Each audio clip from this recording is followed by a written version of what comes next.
This is MIcornus, Phokane, the leader and the founder of Church Governance Solutions. And today I want to deal with simple methods to add numbers into your church, simple methods to increase your church numbers, simple methods to make sure that your church grow exponentially or in numbers. And this is very simple measures, simple ways, and this should be done. And you'll start to see some numbers increasing in your church. I know there are some of the pastors who say, I don't want big numbers in my church, just a few that we meet, as long as wherever 2 or 3 meet, the Lord is there. And some people say, no, I rather have very small numbers of people that will actually go to heaven rather than to have the big crowd that would not go to heaven anyway. And that is just consoling yourself, Pastor. And you know deep down in your heart that you'd love your church to grow exponentially. You want to see members coming to your church. You want to see numbers of people coming to the church. And every pastor desires that. And we want to say there are simple methods of just adding numbers in the church.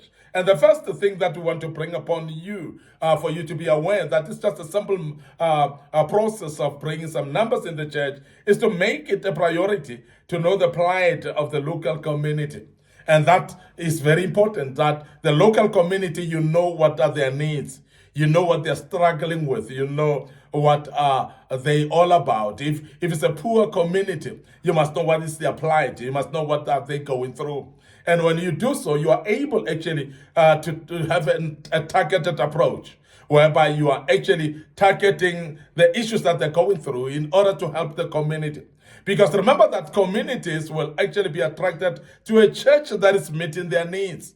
And I want to emphasize that because many times we're running churches in communities, but we are not even aware of the plight of that community. We are not aware of the needs of that community, and therefore we are actually hitting a miss because we are just running church every Sunday, singing and dancing, and we forget the needs of the community. And we are emphasizing as Church Governance Solutions that the sooner you know the needs of the community and start attending to those needs, the more you are going to see yourself successful, because numbers will start stepping in and making sure that they come. And this is very important. And I want to emphasize that when numbers start stepping into the church, they will call others as well. And more people will come because they would be actually finding the church to be appropriate in their plight and in their needs and meeting their needs. And therefore, they will call others and say, here is a church that meets our needs. And this is very important. Remember, when Jesus was walking on the face of the earth, what he was targeting to do particularly, and what he did well, was actually to identify the needs of the people and be able actually to meet those needs, because you cannot avoid or you cannot stop people that with their needs met to follow you. I remember when Jesus actually fed them when they were hungry. And the Bible tells us that they kept following him. And he was turning them back and said, go and rest, because the dusk is soon approaching. And the people said, we keep on following, we'll follow you. And he thought they're following him because of the food, but basically they followed him because they saw that he can meet their needs. And a church that meets the needs of the community cannot actually avoid being full or having big attendance. So therefore, as a pastor, identify the plight of that community so that you can have a targeted approach to meet the needs of that community. Now, secondly, identify methods to meet the needs of the community, not only just one way, but methods. If it's an issue of unemployment, you might actually start putting up workshops and make sure that you train people with skills development. You may actually invite people that can train the community right in your church and develop their skills so that they can be able to do some business themselves, some business development as well. And so make sure that you look at those different methods that you can actually apply that may be appropriate to the particular community that you're in. And as you do so, you're going to be able to have this targeted approach that we have mentioned. And that's very, very key, that you identify those methods of meeting the needs of the people. The other thing is address the church address the church in local community language. And this is very important because sometimes we are actually coming with languages of our own priority or preferences.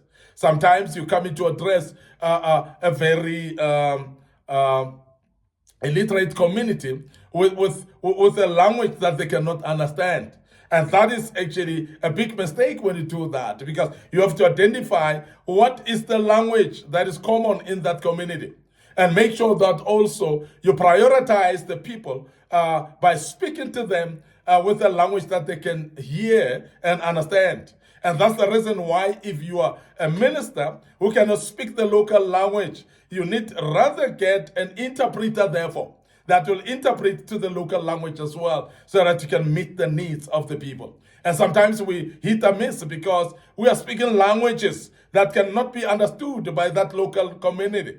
And we continue running our churches that way. And people are afraid actually to come and associate with such a church because they feel it's actually a church of high level people, or a church of very highly educated people, and they feel like they don't suit or fit to be part of that particular church. And I want to emphasize that when you address people in their own language, they are more comfortable, they will come in numbers, they will invite the old and the young, and make sure that everybody is there comfortable to come and listen to the message of the church, or to the sermons that you're being ministering there, that you're ministering there, so that they can actually feel comfortable in being there. So this is very important. So the fact that you need to identify the language is very key. And you need to use that language for the benefit of the community, so that they can be able to hear and understand what you're speaking about and be able to follow the church because you're speaking in their language. The other thing is, which is very important, is to participate in community activities like funerals as well, like weddings in the community, like meetings of the community. It's very important because if you want people to follow you, you must be part of what they're doing. And we want to emphasize that the issue of funerals is very key. And many people want to see how helpful the church is, particularly in funerals.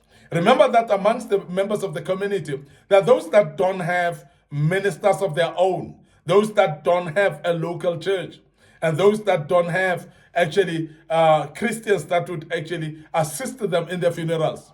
And what we encourage as Church Covenant Solutions is that if you're a minister in the community, identify those families that don't have a minister to assist them, step in as a stopgap to assist them to bury their loved ones.